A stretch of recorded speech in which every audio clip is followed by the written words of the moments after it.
Phew, you can finally send that last report for the day and breathe out. The weekend is around the corner. But just when you're about to hit send, you're alarmed by the low rumbling under your desk. Is it the light rail passing by? Unfortunately, that's not the case. It's a volcano speaking. What, here? In Arizona? That's right, the ground keeps shifting under Arizona, reminding us that Earth is alive. No panic though. Let's arm ourselves with some context. 20 American states have extinct, active, and dormant, currently sleeping, volcanoes. Among such states, you can find California, New Mexico, Nevada, Utah, and Colorado. On the bright side, Arizona's volcanoes are dormant at the moment, but it doesn't mean they won't go off in the near or not so near future. Now, how about traveling to Arizona to check the traces of its active volcanic past? They dot the desert landscapes of this state like spots dot a Dalmatian. There are entire volcanic fields southwest of Phoenix, east of Douglas, near Flagstaff, north of Kingman, and near the Mexico border. The most worrying thing about these fields is that even though they're not active at the moment, eruptions in this region might happen every 1,000 years or so. Well, the time seems to be up. The last powerful and destructive volcanic eruption occurred around 1,000 years ago at the Sunset Crater. Oh, this place is worth paying more attention to. And we will, but a bit later. First, we have to talk about hotspots. No, not that place where you can surf the web. In our volcanic context, a hotspot is a place where insane amounts of heat melt the overlying crust, Earth's thin outer layer, and form volcanoes. This heat rises from the mantle, which is located between our planet's dense, superheated core and the crust. Want to see an example of this type of volcanism? Welcome to the Hawaiian Islands. The Big Island has its active volcanoes because, at the moment, it's situated on top of the Hawaiian hotspot. The older Hawaiian Islands were once there too, but later they drifted off towards the northwest. It happened because that's where the oceanic crust on top of which they sat, namely the Pacific Plate, moved. Now, look at the world's ocean basins. Yes, they're literally dotted with islands that sit on top of hotspots, like Hawaii, Iceland, Samoa, the Galapagos. Those are probably the most famous examples. But don't think that continents can't host hotspots. They can, but those are far less common. One of the most famous continental hotspots is, I bet you know it. Yep, the one beneath the Yellowstone Caldera. By the way, the caldera is a vast volcanic crater, especially one formed as a result of a massive eruption that led to the collapse of the mouth of a volcano. The Yellowstone hotspot is basically the creator of Old Faithful and the rest of the hot springs and mud pots for which the national park is famous. Speaking of Old Faithful, let's make a small detour and pay more attention to this wonder of nature. It's one of the most well-known geysers in the world. People have been coming from all over the globe to see it for more than a century. The cool thing about this geyser is that the likes of it can only form under very specific conditions. That's why they're pretty rare. Magma under the surface superheats pockets of underground water. The pressure there keeps growing until it eventually pushes the water upward with immense strength. A certain volcanic rock with a high silica content lines the tunnel through which this water escapes. Basically, it creates a unique pipe that can withstand unbelievable pressure and heat created by the water erupting above the ground. Old Faithful was the very first named geyser in Yellowstone. If you come to visit it expecting the thing to erupt every hour on the hour, you're gonna be disappointed. On average, Old Faithful erupts every 91 minutes or so, which isn't that bad either. Plus, you can download a special app which will provide you with the approximate time of the next eruption. But be very careful while visiting and stay away from the site. The water erupting from the powerful geyser reaches 204 degrees Fahrenheit. The steam is even more scorching, up to 350 degrees Fahrenheit. It's hot enough to bake a cake. But let's get back to our volcanic hotspots. Scientists still don't clearly understand why there aren't many hotspot volcanoes on continental crust.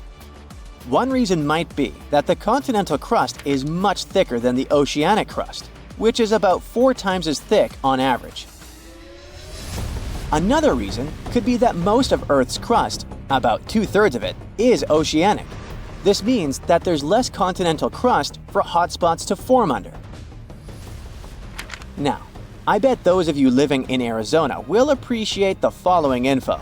We'll talk about a volcanic field right in the heart of this state, the San Francisco Volcanic Field. That's a massive area filled with over 600 volcanoes. Yes, they're mostly small, but it doesn't make them any less impressive. They're scattered across 1,800 square miles in northern Arizona, a giant territory. Interestingly, scientists are still debating about whether this volcanic field is actually sitting on top of a hotspot. But one thing they agree upon, the volcanoes in this area get younger as you move east. And this pattern matches up with the North American plate moving west over what could be a stationary hotspot beneath the surface of our planet. Cool, huh? The volcanic hullabaloo in that area started around 6 million years ago. So, in geological terms, it's relatively young. As for the most recent eruption, it happened less than 1,000 years ago. The Sunset Crater, which I mentioned before, the one near Flagstaff, is the most famous vent from that eruption. The Sinagua people had to leave their homes at Wupatki Pueblo because of the eruption. That site is now part of the Wupatki National Monument. There, you can see how people lived in this volcanic region many years ago. If you go to explore this area, you'll notice that most of the volcanoes there are basalt cinder cones, small and steep. The Colorado Plateau has quite dry weather conditions. That's why the volcanoes haven't worn down much. Some of the best examples of those cones, like this one, called the SP crater, still look like they appeared yesterday. But look around. It's not just cinder cones. The San Francisco Volcanic Field also has a stratovolcano, as well as some lava domes that formed from volcanic rocks with more silica than basalt you can find in places like Hawaii. It means they're thicker and don't flow as easily. Anyway, the stratovolcano is going to be one of the most epic sights you'll come across while exploring this volcanic field. Well, not the stratovolcano itself, but the San Francisco peaks, the remains of that giant formation. They stand tall at more than 12,600 feet. That's 4.5 Burj Khalifas placed on top of one another. It makes the peaks some of the biggest landmarks in northern Arizona. They're not only stunning, but also sacred to the Native American people who have lived in the area for many generations. Now, unlike those super active volcanoes in Hawaii, the San Francisco Volcanic Field takes its time, thousands of years between eruptions. But you shouldn't relax just yet. Geologists say another eruption is likely to happen one day. It will probably occur in the remote eastern part of the field, away from big towns. Phew! And if that next eruption is anything like the one that formed Sunset Crater, it would be quite the show. Lava fountains and rivers of lava flowing. At the same time, the next eruption might not happen for centuries, maybe even millennia. Until then, the San Francisco Volcanic Field will remain a hidden gem of volcanic history, waiting for its next fiery performance.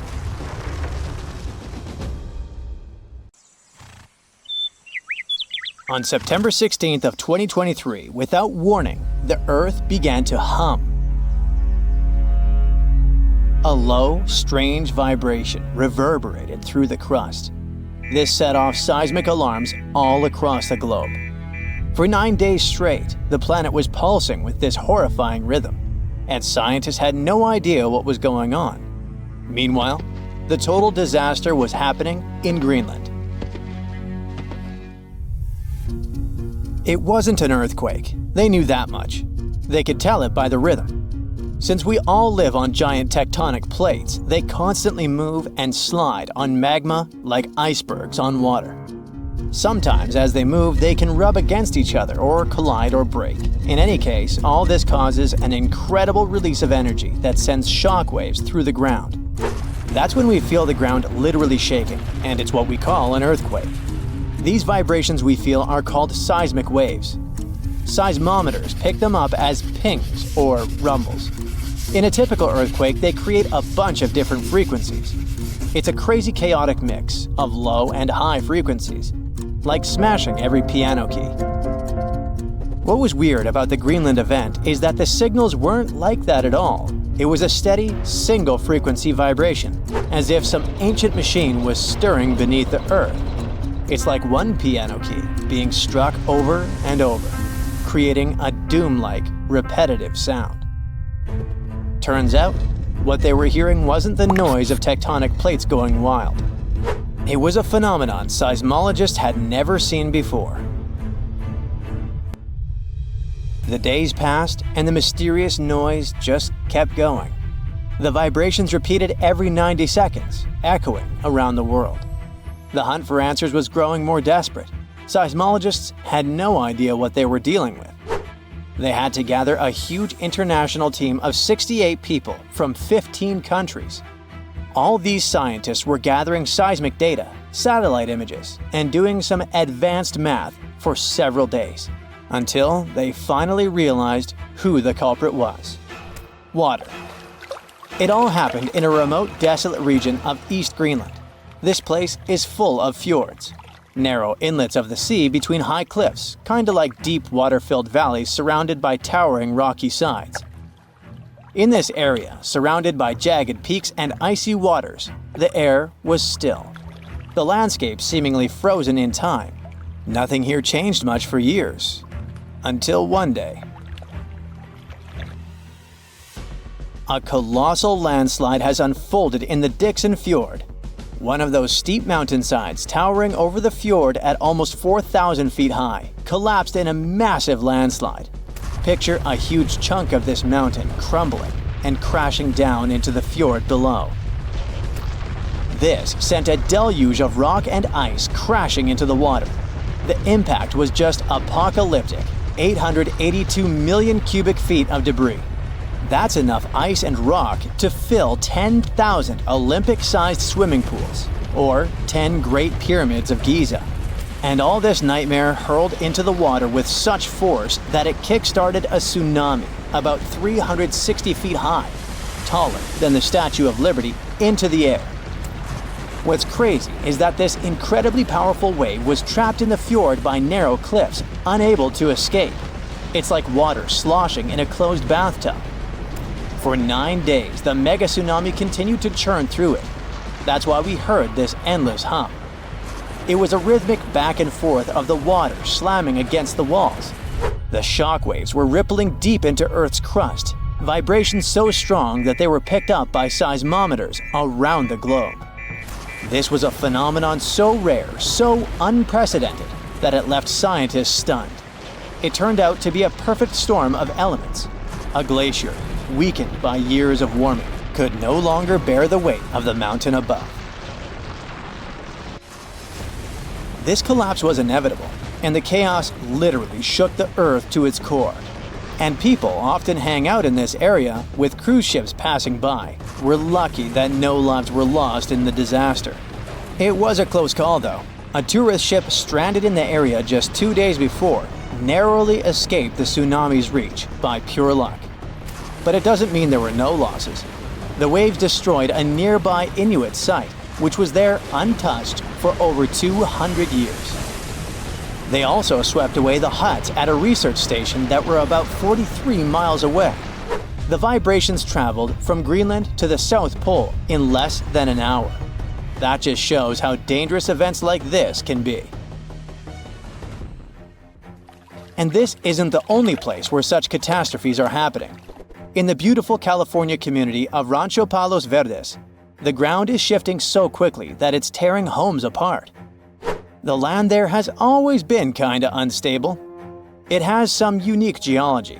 It's built on soft, clay-rich soil and sits on a geological fault line, which makes it prone to landslides. This means that this land is prone to slow natural shifting over many years, even when no crazy weather is happening. It's been like this for decades, but usually it's slow and pretty manageable, like about a foot a year. Imagine a tree that you played with as a kid moving 20 feet to the left as you grow up. For decades, residents adapted. They built their homes on adjustable beams. This helped the houses to move with the land, and that strategy worked well until now. Recently, things have been getting much worse in the community. Now, the land is moving by a foot in a single week. That would be like if the same tree moved almost 960 feet since you were a child. The past 2 years have also caused some heavy rains, and the weather has been getting worse. This increased water content in the soil. The land became heavier and more prone to rapid movement. Now, this once idyllic seaside escape turned into a disaster zone. Cracks have appeared in closets, gardens, and roads, growing larger with each passing day. Streets that were once smooth are now buckled and twisted, with roads turning into a crazy theme park. Houses that once stood firm are being ripped from their foundations, some of them split in half. One of the houses had its front door 8 feet off the ground. Entire neighborhoods have been plunged into chaos. Utility companies had to switch off gas and electricity indefinitely to prevent potential disasters. The hardest hit is the coastal neighborhood of Portuguese Bend, where residents are living on the edge, literally. It always had amazing ocean views and cool sea breezes, with horses and peacocks still wandering the tree-lined streets. But now, it's like an earthquake hit. Only this time, the earth isn't stopping. For many, this place feels like paradise, if only the land would stop shifting beneath their feet. So the locals don't give up. Some of them had to leave, but many are determined to stay and fight, despite the destruction. But they still have to pour in hundreds of thousands of dollars to save their properties. People have installed generators to keep the lights on and set up sewer systems and pumps to drain the groundwater causing the landslides. Some say that the only way for these neighborhoods to survive might be to go completely off-grid, installing power walls to store energy and stuff like that. People are trying their best to run the sewer system off generators. They hope that they could get rid of this water in the soil that's causing these hellish landslides in the first place. They're determined to fight, but they will need help and support from the government to fight this disaster. Landslides are actually more common across the US than many might think. And new maps and data show that tons of people in the country might be in danger. Scientists managed to create the first very detailed, very cool map that shows where these landslides might happen, county by county. It's based on a lot of data and the history of 1 million previous landslides. They say that nearly 40% of the United States is at risk of experiencing landslide activity, which could lead to some insane catastrophes in certain areas. Luckily, now both residents and engineers can keep this in mind. But all this shows how vulnerable we are to natural disasters, and how we should always stay alerted. If all the volcanoes on Earth suddenly erupted together, it'd be loud. We'd also have around 1,500 of these formations bursting at once. Now normally it's just 10 to 20 volcanoes that are active each day. But what would the world look like if they all blew their tops simultaneously? Geologists think it wouldn't be pretty. Even if only the land volcanoes erupted together, it would set off a chain reaction way worse than anything we've ever seen before. The two big problems would be ash and volcanic gases. While the explosions in lava would be damaging for people nearby, the real danger lies in what happens next. A thick layer of ash would cover the planet, blocking out sunlight completely. No sunlight means no photosynthesis, which means crops would fade away and temperatures would drop considerably. And all this ash cloud could remain in our atmosphere for up to 10 years. Now, ash aside, there's also acid rain to worry about. Volcanic gases like hydrochloric acid and sulfur dioxide would mix with the atmosphere and fall back down as acid rain. This type of weather would harm the groundwater and ocean surfaces. Even if humans would find a way to survive up to this point, we'd have no corals and no other sea creatures around. Scientists have seen similar events in Earth's history at a smaller scale. Big volcanic eruptions have been linked to mass extinctions. When Mount Pinatubo erupted in 1991, it cooled parts of the world for 2 years. But the extra carbon dioxide from these eruptions could also heat the planet, the same way we turn our stoves to broil for that extra crispy layer on our casserole. Geologists also mentioned that there's evidence in our atmosphere that stuff like this may have happened in the distant past. During the Cretaceous period, carbon dioxide levels were way higher than today, which made it difficult for marine life to thrive. Who would survive all this? Probably just some extremophiles, these organisms that survive in harsh conditions like hot springs or deep undersea vents. As for humans, we could all lay low in underground bunkers until things clear up, or build multiple space stations that could fit us all. Yeah, right. The chances of all volcanoes erupting at once, though, are very slim. Whew! That's because there isn't one giant source supplying all the volcanoes on Earth. Each one of these openings has its own deposit of magma, except for a few cases where they indeed share the supply. For example, in 1912, Nova Rupta in Alaska erupted alongside another volcano sharing magma. Scientists have also found evidence of magma hiding under volcanic areas, like under the Taupau volcanic zone in New Zealand. This magma can spread out horizontally for long distances, but is still just a local feature.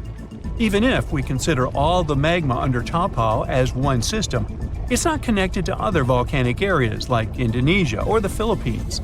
Because the great majority are isolated, volcanoes can't sync up to erupt at once. The magma comes from different processes like mantle decompression or adding water to the mantle through subduction. There's no way to make all these different volcanoes erupt together because of how tectonics work. Now, that doesn't mean we won't see interesting volcano activity in the future. Take an underwater area near British Columbia, where recently about 200 small earthquakes per hour have been noted. Deep beneath the Pacific Ocean floor, off the coast of Vancouver Island, magma is set to erupt, heating the water so much that it'll bubble like soda. However, this event will likely go unnoticed by anyone other than scientists. The anticipated eruption will most likely happen around 3 miles below the ocean surface. Scientists explain that the earthquakes range from negative to 4.1 magnitude, meaning only those nearby would feel any tremors. This unusual activity gives us a rare opportunity to study how the Earth's crust forms. The magma beneath the ocean floor is estimated to be almost 1,500 degrees Fahrenheit, but will cool rapidly upon eruption and contact with water. This runny rock will solidify upon contact with the seafloor, turning black quickly. This event will be useful for biologists too, who will have the opportunity to study the marine animal's response to any changes, like run! Antarctica, often seen as a vast icy continent, also holds a volcanic surprise beneath its frozen surface. Researchers have identified over 130 under the western ice sheet alone, making it the largest volcanic region on Earth. Most of these volcanoes, about 90, were only recently discovered in 2017. But could any of these Antarctic volcanoes actually erupt? Well, it depends on which volcano we're talking about. While these formations are relatively young in geologic terms, it's hard for scientists to tell if they're still active or not. There are only 2 confirmed active volcanoes in Antarctica, Deception Island and Mount Erebus. The latter, standing tall as the highest peak on the continent, has been continuously erupting since at least 1972. It's known for emitting gas and steam, and sometimes even throwing out rocks in what are called strombolian eruptions. One of its most notable features is a persistent lava lake in its crater, a rare phenomenon due to specific conditions needed to keep the surface molten. For instance, it's fueled by a steady supply of magma from deep within the Earth's mantle. This continuous inflow of molten rock provides the material for the lava lake to exist. It also features low ambient temperatures. Despite its location in Antarctica, Erebus has relatively mild temperatures in its summit region because of the heat generated by the volcanic activity. This allows the lava lake to remain liquid rather than freezing over. Deception Island, another active volcano, last erupted in the 70s. While it's currently not showing signs of imminent eruption, it's being monitored closely for any concerning activity. Apart from these two being confirmed to be active, Antarctica is dotted with fumaroles, openings in the Earth's crust that release gases and vapors.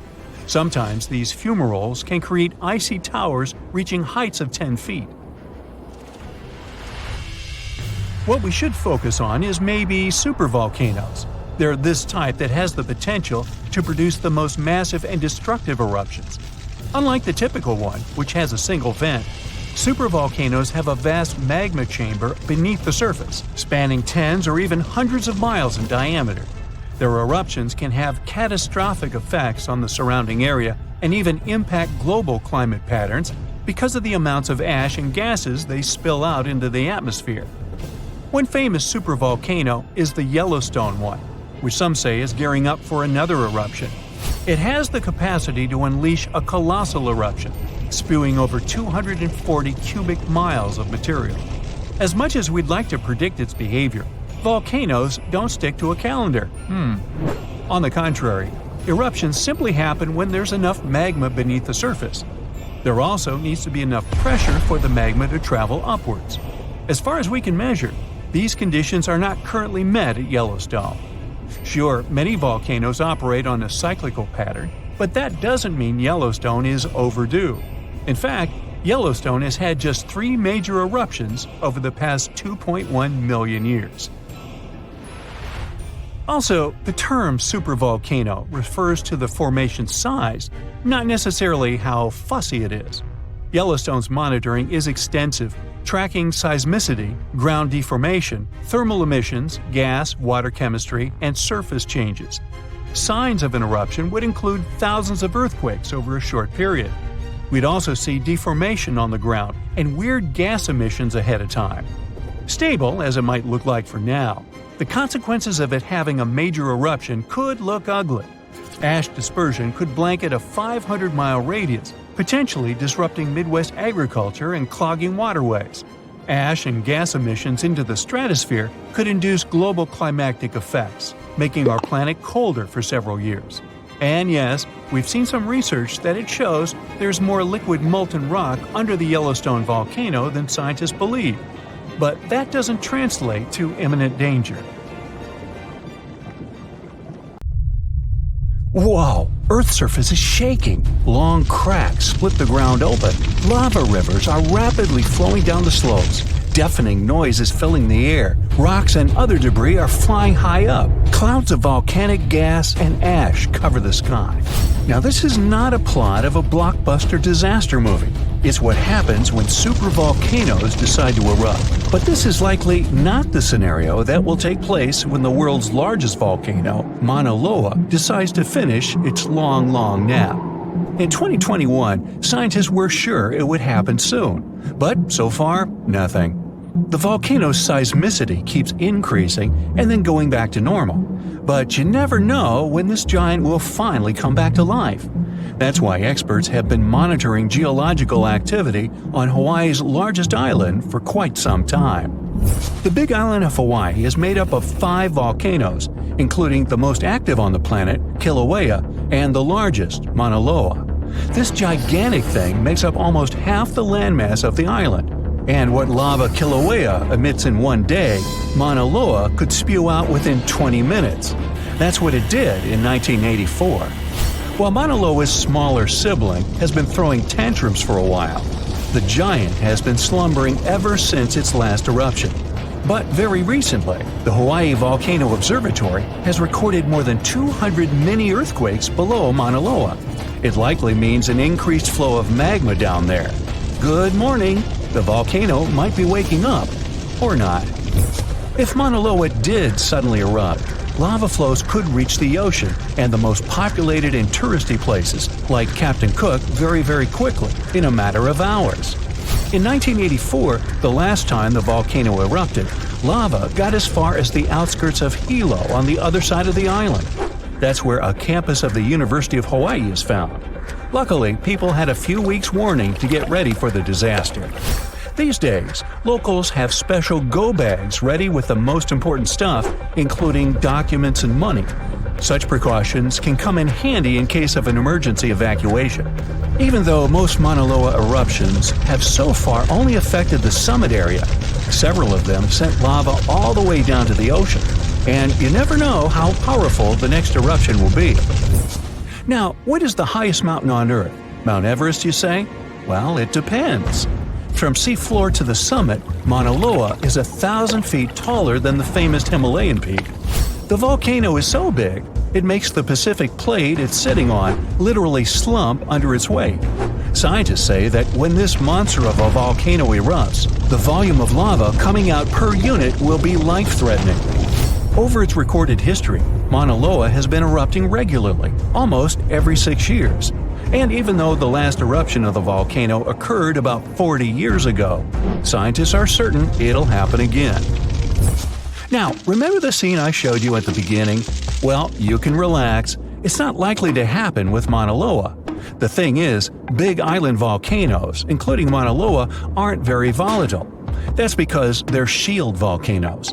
These volcanoes got such a name because they aren't really very high and resemble a warrior's shield placed flat on the ground.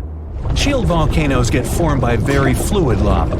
It travels farther and forms much thinner flows than lava erupted from a stratovolcano, which is conically shaped and tall, like the infamous Krakatoa in Indonesia. So if, or should I say when, Mauna Loa erupts, there probably won't be ash clouds and tons of debris. The most dangerous thing will be lava. Since Mauna Loa is a shield volcano, its lava is extremely fluid and voluminous, which allows it to flow far and fast.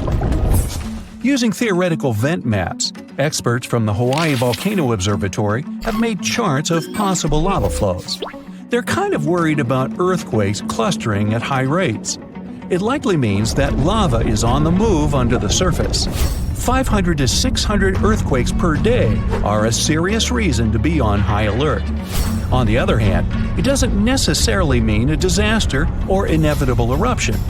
Around a decade ago, several earthquakes that happened at the same time signaled that something was happening under Mauna Loa. But an eruption didn't occur. Instead, half the volcano shifted a bit to the south. This way, it probably gave more room to magma, so that it had enough space to stay beneath the surface. Now, let's get back to the catastrophic eruption we saw at the beginning of the video. That's what often happens when a supervolcano erupts. Those are volcanoes that have at least once had an eruption with a volcanic explosivity index of 8, which is the largest recorded number on the index.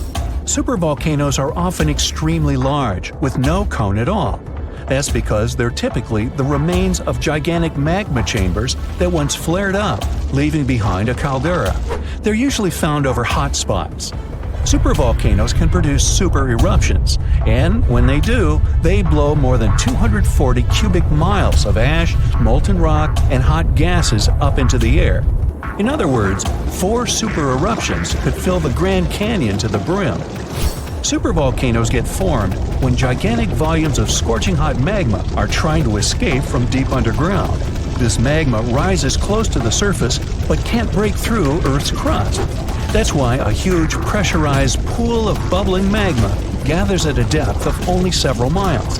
The pressure keeps growing because more magma is trying to get to the surface, until, bam, a super eruption occurs. The most recent super eruption happened in New Zealand. Well, when I say recent, I mean around 26,500 years ago. Nah, I wasn't around then. That's when a supervolcano beneath the surface of Lake Tahoe spewed into the air more than 300 cubic miles of ash and pumice. Imagine 500,000 Great Pyramids of Giza flying up at the same time. That's how incredibly powerful that eruption was. But the most exciting and confusing thing about the eruption was that the Tahoe volcano simply didn't go off like many others. At first, everything was going as usual. More than 200 square miles of magma had built up under the surface, and the pressure was getting higher and higher. But after the rock cracked and the first part of lava rushed out of the crater, something went wrong. and the supervolcano took a break. Only several months later, the disastrous eruption shook the ground, and thousands of tons of lava, rocks, and ash flew high into the atmosphere. But the age of supervolcanoes isn't over. The most infamous of them all is probably the one in Yellowstone National Park. This giant handles at least 3 mega-powerful eruptions, and who knows how many smaller ones. If this monster erupted anywhere as strongly as it did 2.1 million years ago, it would spit out more than 588 cubic miles of red-hot material. You can probably picture it more vividly if I tell you that this volume is comparable to 65 million Capitol rotundas in Washington, D.C. piled together. Wow. Anyway, scientists are sure that Yellowstone doesn't present any danger these days. For an eruption to happen, magma inside must be at least 50% molten. With the Yellowstone Caldera, this number is just 5 to 15%. But of course, Yellowstone isn't the only supervolcano on our planet. There's also New Zealand's Tabo you already know about, Japan's Eri Caldera, California's Long Valley, Indonesia's Toba. Any of them can one day produce a super eruption. There are also several so-called supervolcanoes that haven't lived up to this name yet because they've never produced anything like a super eruption. For example, in 1883, Indonesian volcano Krakatoa went off. The power of the eruption tore the volcano's walls open, and cold seawater rushed into its molten insides. The difference in temperature made the volcano blow up with a deafening boom. It was clearly heard 2,000 miles away in Australia. It earned the blast the title of the loudest sound in history. But even though the consequences of this event were truly catastrophic, it still turned out not powerful enough to be called a super eruption. When we think of active volcanoes, one region comes to mind: the Ring of Fire in the Pacific Ocean. 3/4 of Earth's volcanoes sit within this belt. Compare the area to Australia, which doesn't have any volcanic activity. The old continent of Europe is also calm, or at least we like to think so. Can you guess what the most active volcano in Europe is? If you thought of Mount Etna on the island of Sicily in Italy, you were right. The volcano has erupted about 200 times and has been far from sleeping in recent decades. The last time this happened was in August 2023. The highest mountain in the Mediterranean is 500 million years old. But in Iceland, there is a much younger volcano. It sprang into action on the 10th of July 2023. In the afternoon, 3 fissures appeared in the ground on a peninsula in the southwest of the island. This was at a base of a small mountain peak. Its name means Little Ram in the local language. The volcano spewed molten lava high into the air. There were also gas plumes in the area. But the scientific community wasn't surprised by the event. They already knew about the volcanic area that stretches between the cities of Reykjavik and Keflavik. Its name is hard to pronounce. Hey, I want to buy a vowel. It had already erupted during the previous 2 summers. This activity came after 8 centuries of dormancy. In the days leading up to the latest eruption, seismologists, the scientists who study earthquakes, recorded over 12,000 tremors. When the ground opened up in July, the fissures were over 1.5 miles long. The following morning, 2 of them closed. All the lava was now coming out of the last fissure. It grew into an elongated cone, the simplest shape of volcano we are all familiar with. The lava soon filled a large crater. It grew almost 100 feet tall during the first week, and it is still growing. On the night when the eruption started, lava spread out in all directions. Its cinders set ablaze the dry moss in the vicinity. Local authorities closed off the surrounding area. There were toxic gases from the volcanoes and smoke from the burning moss. Firefighters flocked to the area. After a week, they proclaimed the area safe. Visitors soon came to witness the birth of Europe's youngest volcano. This form of tourism is quite developed in Iceland. People come from all over the world to watch active volcanoes. The land of fire and ice is home to more than 130 volcanoes. Some 30 of them are active. Now, I know what you're thinking right now. Is volcano tourism safe? In Iceland, it is. The country's authorities research and constantly monitor all of the hotspots. The island is dotted with several dozen seismic stations. These help researchers accurately predict future eruptions, and emergency services are accustomed to these sorts of events. They can quickly cordon off danger zones. This is what happened in 2010. A volcano in the south of the island, the name of which everyone struggled to pronounce, erupted. It spewed out a plume of steam and ash that was 7 miles high. This wasn't a fun time to be an air traveler. Winds carried the enormous plume southeast toward northern Europe.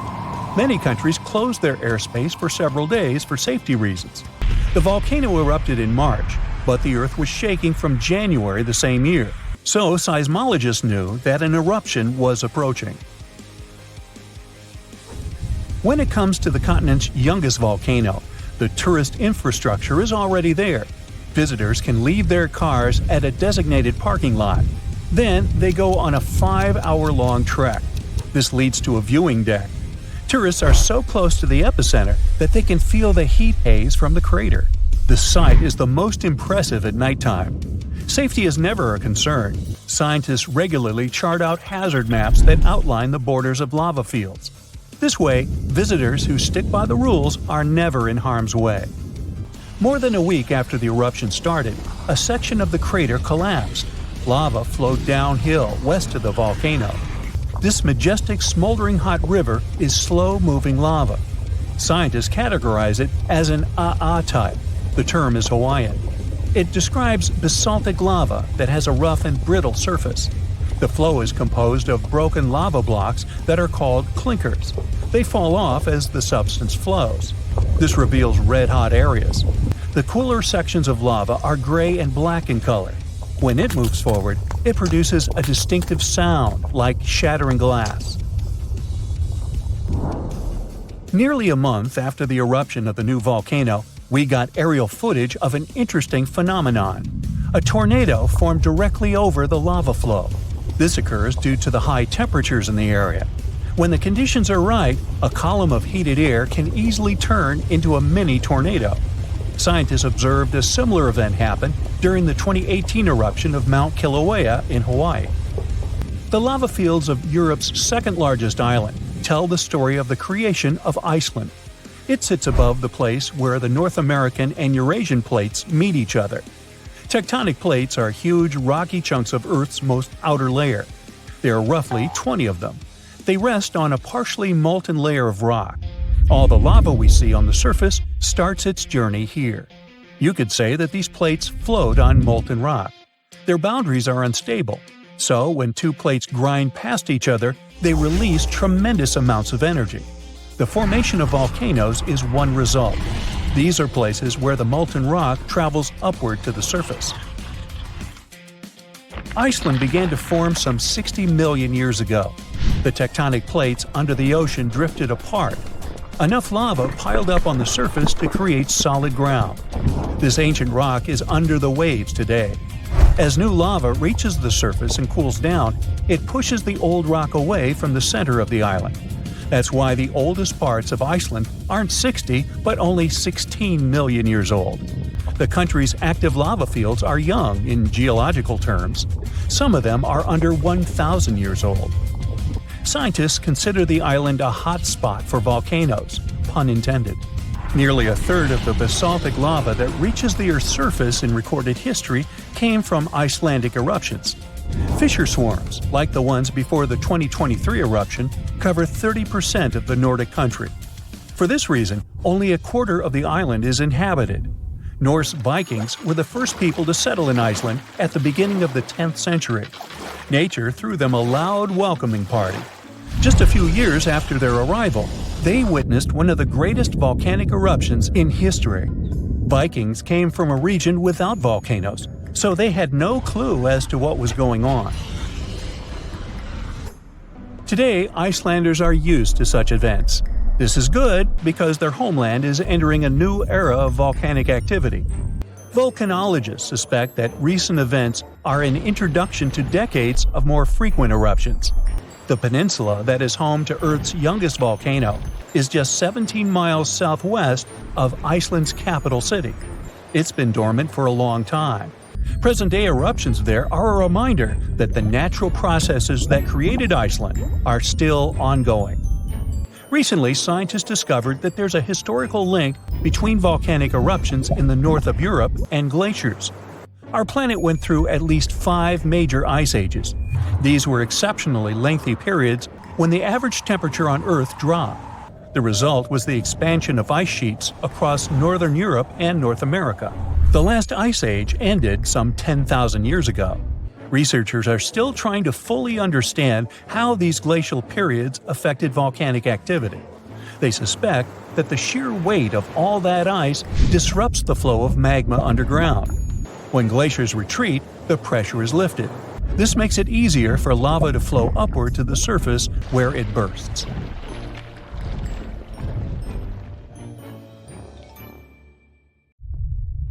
So this huge volcano, everyone thought to be extinct, woke up and spat out a black ash cloud 50 miles high. That's about 9 times as tall as Mount Everest. Located in what is now Indonesia, the powerful Krakatoa had caused huge tsunamis that rocked over ships as far away as South Africa. It also changed the temperatures around the world for several years. The volcanic island of Krakatoa in the Sunda Strait was likely born thanks to another major eruption several centuries ago. It hadn't erupted for at least 200 years before 1883. So the first tremors and blasts in May of that year came as a total shock to people living nearby. Then ships sailing through the busy water passage started reporting clouds of ash above the volcano. It went quiet again for a while, but they could still see ash above it. The eruption culminated at the end of August. It was so powerful that it shattered the island into fragments. Witnesses heard the sound produced by it in Australia, around 3,000 miles away. They described the noise as the roar of heavy cannons. Some say it was the loudest sound ever heard. During the next 5 days, the pressure wave from the eruption traveled around the globe 3.5 times and was seen on barographs on different continents. Hot avalanches of ash spread down the volcano as far as 25 miles away at crazy speeds. They ruined the surrounding islands and took 36,000 lives. Tens of thousands more drowned in tsunamis that happened after the volcano had collapsed into the caldera.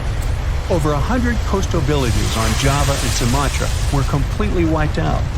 All this made the waking up of Krakatoa one of the most devastating in the entire recorded history. The Earth's crust is like a giant puzzle, made up of massive pieces known as tectonic plates. These plates are constantly sliding against each other over the mantle, which is the molten layer beneath. Indonesia is right in the middle of the so-called subduction zone. Here, the Indo-Australian plate collides with part of the Asian plate as it moves northward. As the oceanic plate dives down, it gets heated up, and you've got the perfect recipe for a volcanic hotspot. Krakatoa had 3 peaks, each serving as an exit door for a massive magma chamber beneath it. During a previous eruption, debris blocked one of these exits, and the pressure built up beneath. When Krakatoa finally blew its top, the blast split the magma chamber wide open. The eruption led to a so-called volcanic winter. Krakatoa had sent 6 cubic miles of rock, ash, and debris into the atmosphere.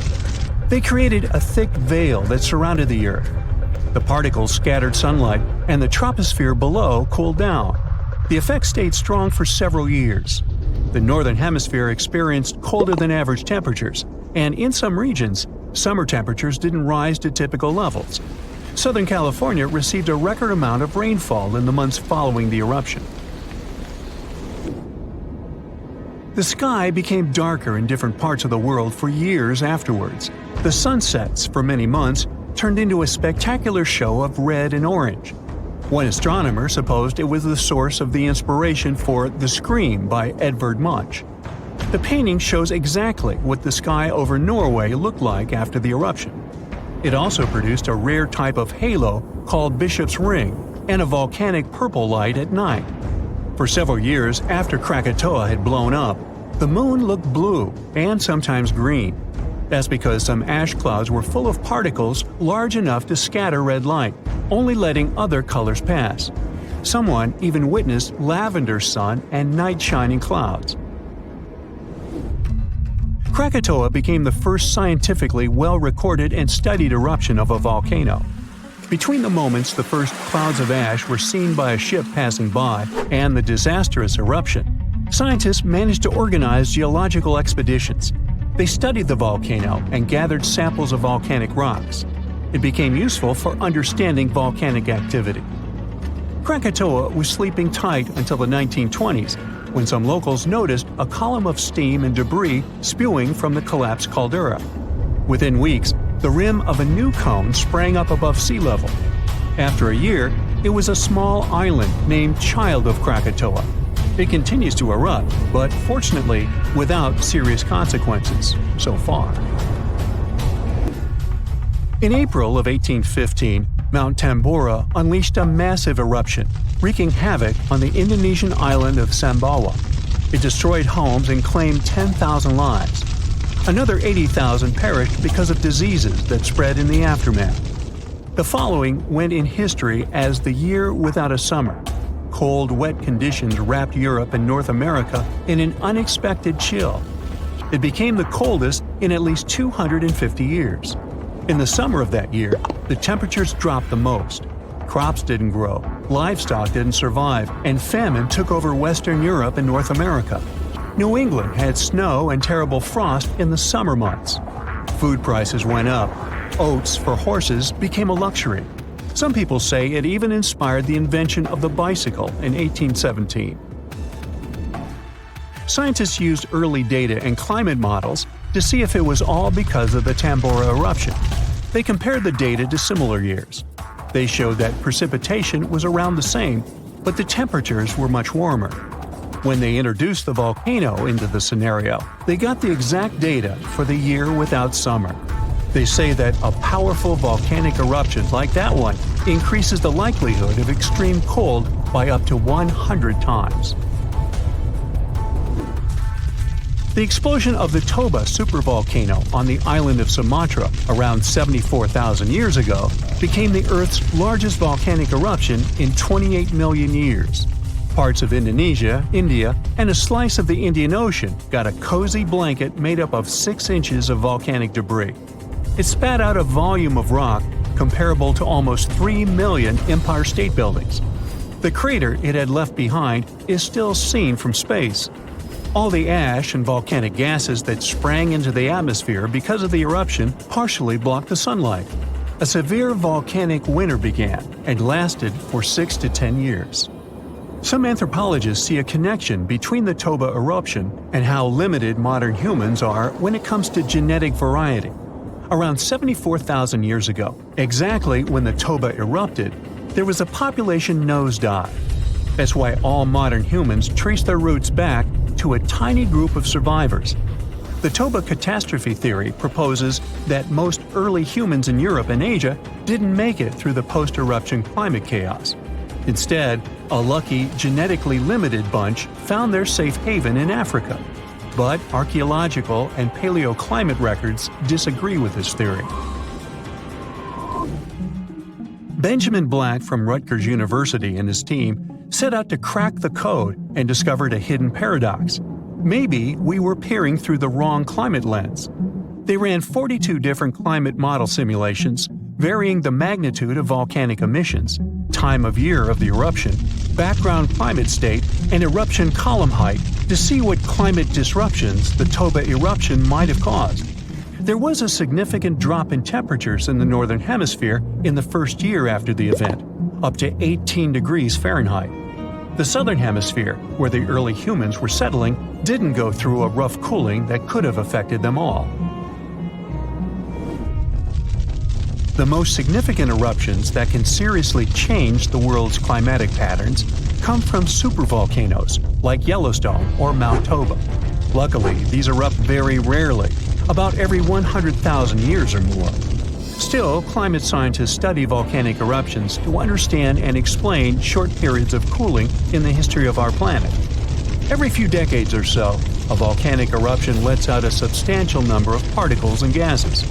Some of them will block enough sunlight to start a brief global cooling period. Nothing like the real volcanic winter, but still felt across the globe. The latest supereruption of Yellowstone occurred 640,000 years ago, and it was long before Homo sapiens saw the light of day. But we were around during another, no less devastating natural disaster. This supereruption took place on the island of Sumatra around 74,000 years ago. That's when an erupting supervolcano wreaked havoc on huge territories, sending up plumes of debris and ash that spread for thousands of miles and caused temperatures on the planet to plummet. The effects of this supereruption were visible as far away as southern Africa. Experts believe they could have impacted early humans there.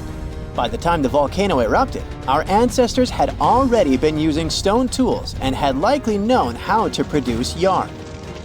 And some specialists even think that the Toba supereruption was so powerful it could push our ancestors to the brink of extinction. They claim that Toba might be the largest volcanic eruption to occur on Earth within the last 2 million years. The eruption disgorged so much pyroclastic rock it would be enough to cover the entire United States to the depth of a one-story house. About a third of that deposit piled up on northern Sumatra, while a lot more ended up beneath the floor of the Indian Ocean. The supereruption left an elliptical crater lake around 60 miles long. The caldera is so large it's hard to feel that you're indeed in a volcano. Pumice deposits from the eruption remain in the canyon walls and go deep below the ground. There aren't many arguments about the amount of pumice and ash involved in this disaster. At the same time, experts aren't sure how much sulfur ended up in the atmosphere. Even some sulfur layers in the polar ice could be potential candidates, but so far, scientists haven't found any connection between them and Toba. But let's get back to the dramatic impact the supereruption had on early humans. It turns out some not only survived but even thrived after this natural catastrophe, at least judging by the artifacts they made during and after the eruption. The disaster might not have posed a serious threat to those of our ancestors who took refuge along the coast. Genetic evidence hints that modern humans descend from a few thousand people that ventured out of Africa around 60,000 years ago. Why just a few thousand? According to some experts, the rest of our ancestors could have been devastated by the Toba eruption. After all, the supervolcano spewed out 1,000 cubic miles of dust and rock in a flash, leaving a scar in the ground that was dozens of miles wide. All that dust and sulfur Toba sent into the atmosphere potentially cooled the surface of our planet, which led to the appearance of glaciers and the lowering of Earth's sea levels. And since Toba might have had an important role in shaping humankind, scientists have been working hard trying to understand precisely how early humans reacted to this disaster. In 2011, several researchers found an enigmatic soil sample in South Africa's Pinnacle Point, an archaeological site overlooking the Indian Ocean. This sample contained some volcanic ash. After examining the layer, they found more than 400,000 artifacts left by early humans. Those ranged from heat-treated stone tools to signs of fire and animal bones. Based on this finding, the team suggested that early humans on the South African coast thrived after the eruption, living in that area for thousands of years and improving their tools. The region might have served as a refuge during and after the Toba eruption. A 2009 study suggested that the eruption could have lowered global temperatures by 14 degrees Fahrenheit. It would have made survival tough elsewhere in Africa. If there had been a volcanic winter, it wouldn't have been as cold along the coastline. On the other hand, newer studies claim that Toba spewed out so much sulfur into the atmosphere that the resulting aerosols could have stuck together, which would have limited their cooling effect in the long term. In other words, right after the eruption, temperatures would have plummeted, but only in some regions. And after 3 years or so, the effects of the eruptions would have calmed down altogether, becoming not dangerous to humans. Well, apparently, more research is needed. Meanwhile, let's figure out if we should watch out for any volcanoes these days. Last year, thousands of small earthquakes shook the ground near Iceland's Svartsengi geothermal power plant.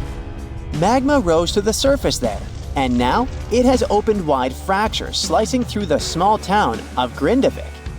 The ground there is still swelling, and an eruption might happen with little notice. But of course, that's not all. Over the planet, 45 other volcanoes keep rumbling.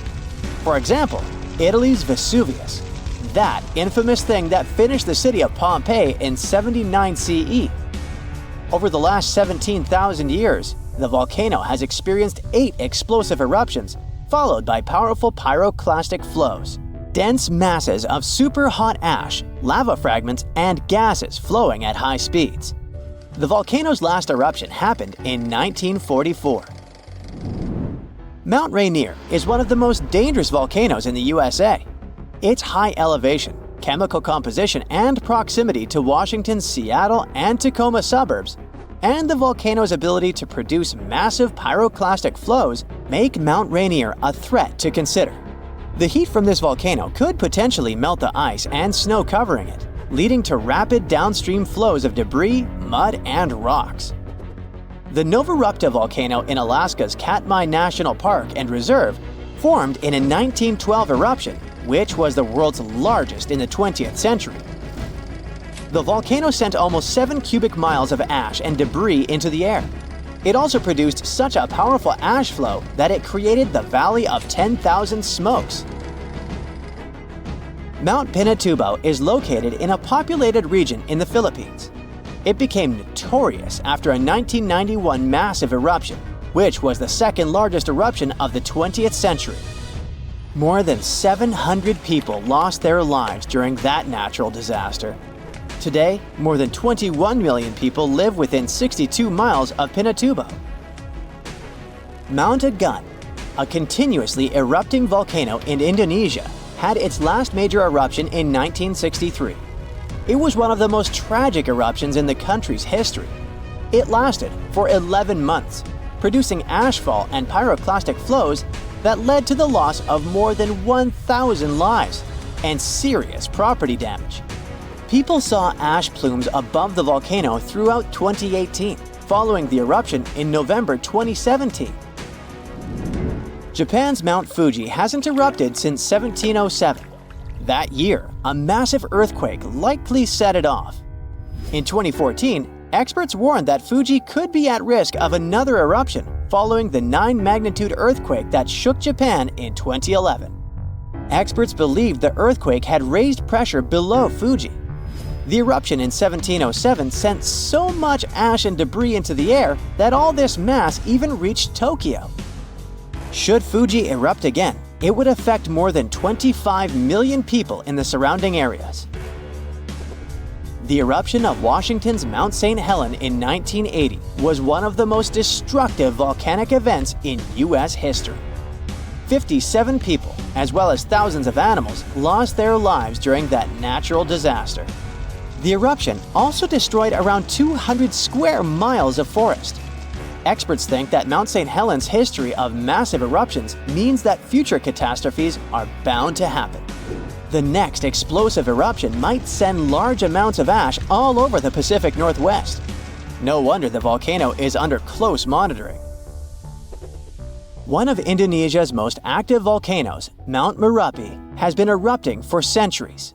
NASA claims that the biggest risk of this volcano is pyroclastic flows, which can spread over vast areas and harm loads of people.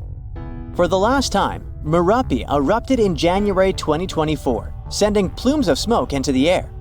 These days, more than 24 million people live in the area surrounding this volcano.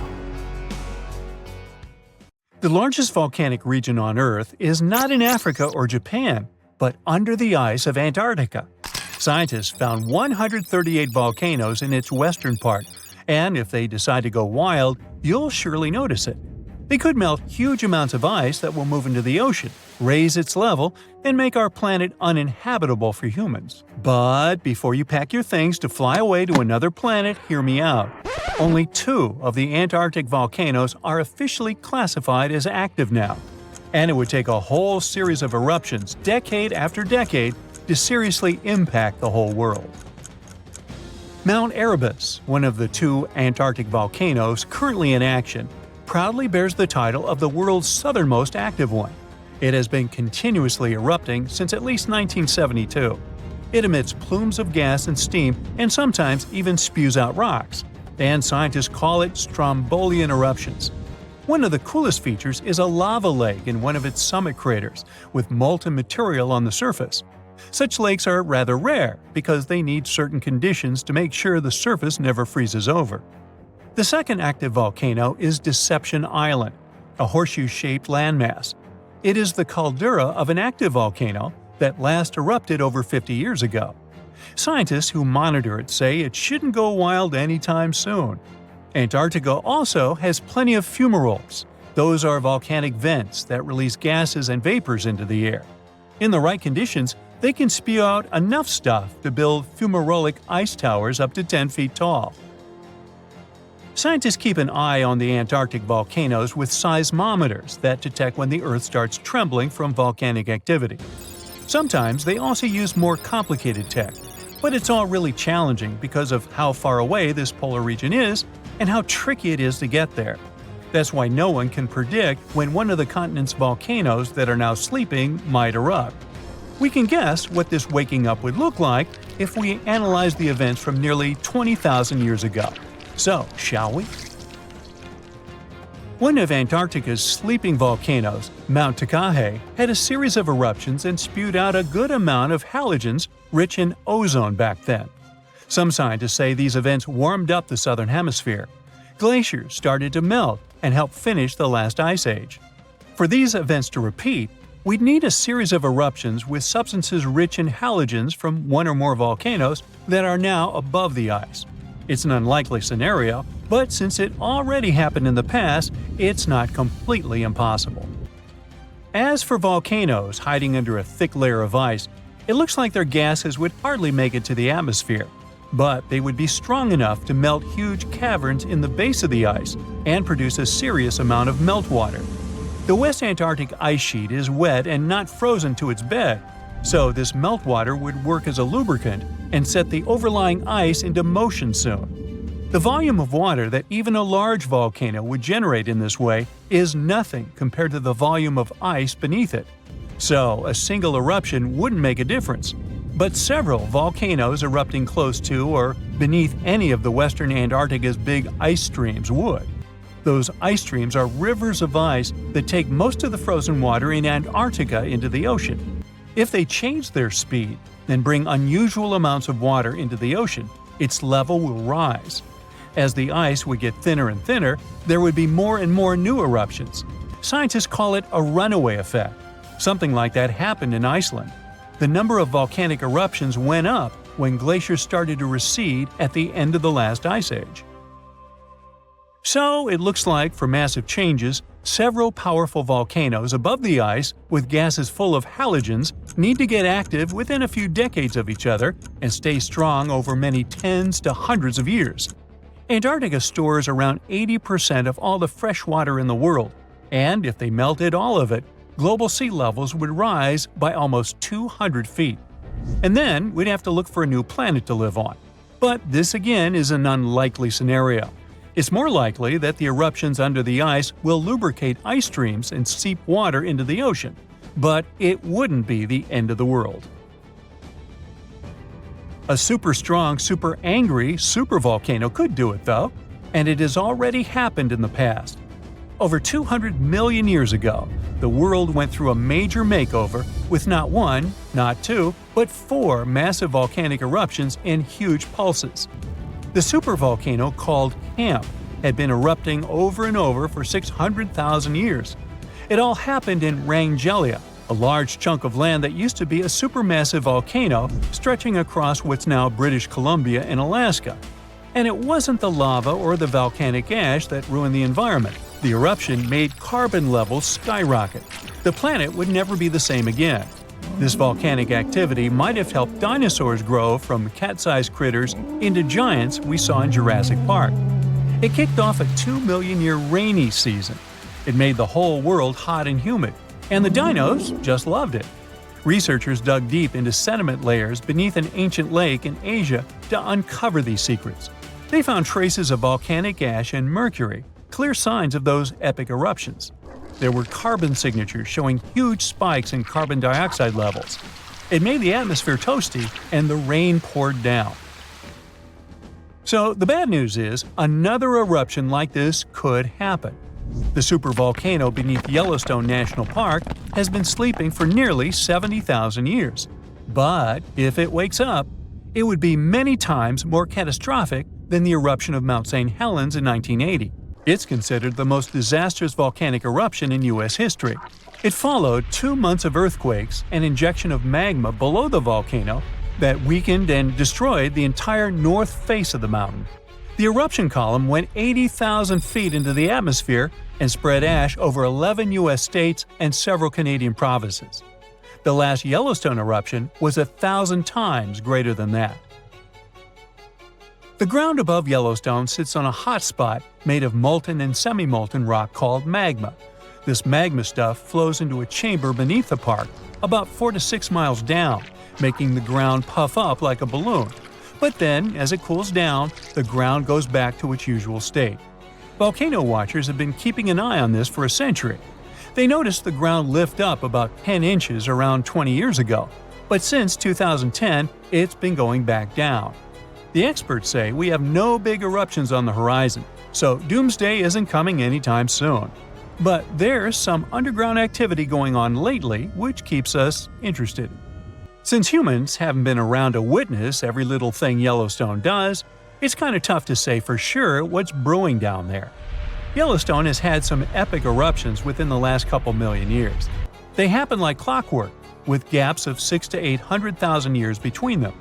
The last big one was around 640,000 years ago, and it basically reshaped the entire landscape, spreading ash and debris as far as Louisiana. You can still see the aftermath of the last big eruption in the Yellowstone Caldera today. Experts say a massive eruption like the last one is an unlikely scenario.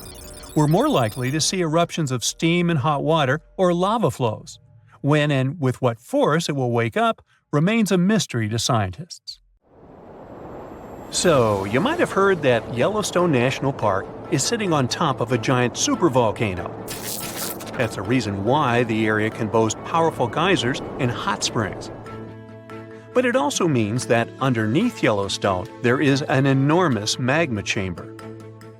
In 2015, researchers from the University of Utah found out that this chamber was much bigger than everyone had previously thought. They even found one more reservoir with magma under the top one. Apparently, the more spacious the chambers are, the more magma they contain. Together, the two reservoirs store a glob of magma that could easily fill the Grand Canyon not once, but 11 times. But you know the most worrying thing about the magma chambers? They tend to push against the ground above them. As a result, the land in Yellowstone rises about 1 to 2 inches a year. On top of that, Yellowstone has the status of an active volcano, and its volcanic explosivity index, yes, there is one, is 8 out of 8. Such a high number means that if this volcano erupted, it would be an apocalyptic event. To put it into perspective, the eruption of Pinatubo in the Philippines in 1991, which is considered the most powerful in living memory, was given a mere 6 on the volcanic explosivity index. Ha, loser. Now, let's figure out if there's anything to worry about. In March 2023, the University of Utah seismograph stations recorded 354 earthquakes in the entire region of Yellowstone National Park. Sounds like a lot. But keep in mind that the most impressive event of the month was a mini earthquake of magnitude 3.7. It was part of a swarm of 106 earthquakes that began on March 29th and continued until the end of the month. Yep, earthquakes apparently also come in swarms, so be aware. Experts say that Yellowstone's seismic activity is, well, kind of more active than usual, but it's really nothing serious. A geophysicist working at Yellowstone Volcano Observatory called Michael Pollan claims that the volcano won't erupt anytime soon. For this to happen, there must be enough magma ready to erupt beneath the surface. Whew. There should also be enough pressure to cause this magma to rise. But neither of these conditions exist today. According to the expert, Yellowstone is stable now. At the same time, Poland and his team are keeping track of all kinds of underground activity, looking for warning signs of possible eruptions. Some of them can be the frequency of earthquakes and ground deformation. Thousands of mini earthquakes, coupled with extreme changes in the surface of the ground in that area, can be alarming. The team also monitors the temperature of the park's thermal features. That's another noteworthy sign of a potential disaster: park-wide changes in geyser activity, as well as gas and thermal emissions. So, despite the media claims that Yellowstone is due to erupt soon because the last eruption happened 70,000 years ago, that's not how volcanoes work. Experts say that it's one of the most popular misconceptions about volcanoes. They don't follow timelines. If a supereruption did happen, though, the most worrying thing for us would not be the lava flows, and not an earthquake that would most likely accompany the natural disaster. No, the worst consequence of such a supereruption would be ash and ashfall. Let's have a look at what it was like when the Yellowstone volcano erupted many years ago. There have been at least 3 supereruptions in the history of the volcano. The most powerful of them was 2,500 times more devastating than the terrifying eruption of Mount St. Helens in Washington state in 1980. As for the most recent supereruption, it was dubbed the Lava Creek eruption. It formed the Yellowstone Caldera after spewing out an insane amount of dust, volcanic ash, and rock into the air. Recently, scientists have also learned about 2 other previously unknown supereruptions that happened around 9 and 8.7 million years ago. The younger of the 2 is now considered to be the largest recorded event of the whole Snake River Yellowstone volcanic province. Anyway, let's have a look at what was going on all those millions of years ago. Because I wasn't around then, so we're all assuming this stuff based on evidence. The first signs of the disaster appeared long before the catastrophe broke out. For thousands of years, the heat had been welling up from within the planet's insides. It had been melting rock beneath the planet's crust and leaving behind huge chambers. They were filled with a pressurized mixture of semi-solid rock, magma, water vapor, and different gases, including carbon dioxide. All this scorching underground soup was expanding since more and more magma arrived with time. The land over the volcanic system was rising upward almost unnoticeably. A year before the supereruption, Yellowstone gave a warning, a burp maybe, but that long ago there was no one who could interpret these signals. Plus, those alarming processes were mostly going on underground. For example, decompression releases gas bubbles. While bursting, such bubbles can often power particular kinds of eruptions. Months before the eruption, small-scale earthquakes became more frequent and more intense. The ground in many spots all over the supervolcano got hotter than it used to be. Surface lakes and groundwater also became warmer. If people had been around at that time, they would have noticed unusual steam fogging in that area. Not long before the eruption started, the growing pressure pushed the ground over the magma chamber up. This created a dome-shaped uplift. Narrow cracks started to open along the edges of this dome. Imagine opening a bottle of soda after you've shaken it. Something like that was happening near the volcano. Think Mentos and Diet Coke.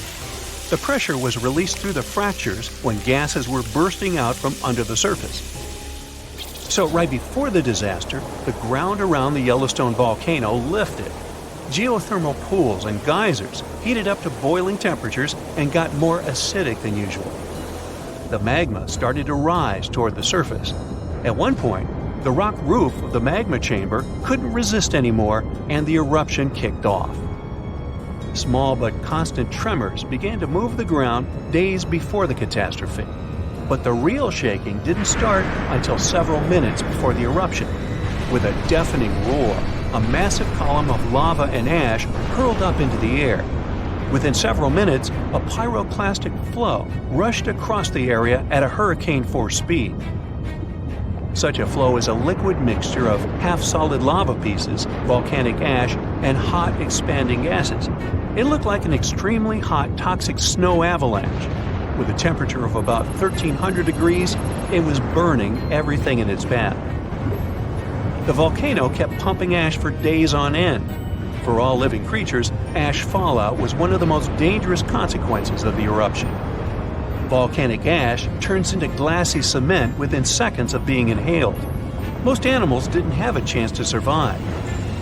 Even thick trees started to collapse under the weight of this dense substance. It only took a couple of days until a thick layer of ash covered huge territories. After the ash got into the stratosphere, the temperatures all over the world started to drop. The eruption was rich in sulfur, which is an effective sunblocker. That's why it soon got so cold that there was no summer in the whole world for the next several years. Animals couldn't find food and clean water. This natural disaster, called the Gray's Landing supereruption, was colossal. That's how researchers described it in their recent studies. It affected a huge territory. The streams of lava enameled an area as large as New Jersey in scorching hot volcanic glass. It instantly sterilized the land surface, wiping out all the plant life that had been thriving there before. Now, if such an eruption were to happen these days, it would cover Colorado, Utah, and Wyoming with almost 3 feet of toxic volcanic ash. Many regions would be plunged into darkness. Even the coast, where most Americans live, would experience problems with the spread of the ash cloud. It would destroy crops and contaminate pastures, ruin power lines and electrical transformers.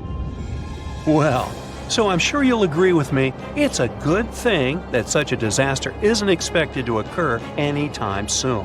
Hey, we got enough other stuff on our plate.